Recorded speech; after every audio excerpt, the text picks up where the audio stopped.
ఆంధ్రప్రదేశ్ ఉప ముఖ్యమంత్రి Pawan కళ్యాణ్పై criminal case నమోదైంది.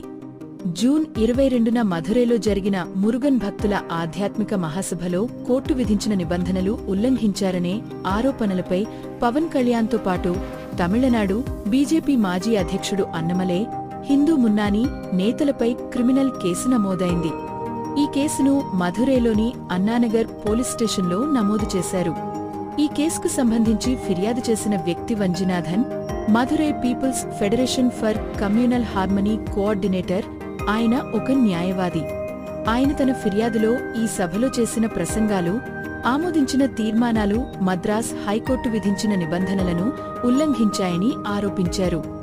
హైకోర్టు ఈ సభను నిర్వర్తించడానికి అనుమతినిచ్చినా రాజకీయ, మత ప్రచారాలపై ఖచ్చితమైన నిషేధం విధించింది.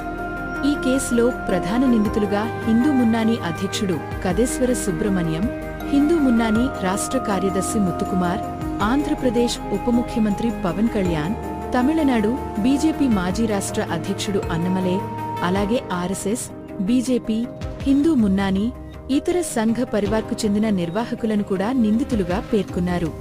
పోలీసుల ప్రకారం సభలో చేసిన ప్రసంగాలు, ఎలక్ట్రానిక్ కమ్యూనికేషన్లు మతం, జాతి, ప్రాంతాల ఆధారంగా సామూహిక వైరం రెచ్చగొట్టేలా ఉన్నాయని తెలిపారు.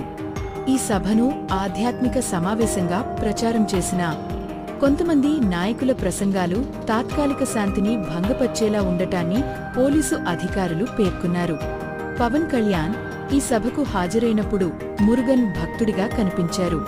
పవన్ సెక్యులరిజం, హిందూ దేవుళ్ళు, క్రిస్టియన్, ముస్లిం, హిందూ ధర్మం వంటి అంశాలతో తన ప్రసంగాన్ని కొనసాగించారు. అన్నమలై చేసిన వ్యాఖ్యలు కూడా రాజకీయ హీటును పెంచాయి.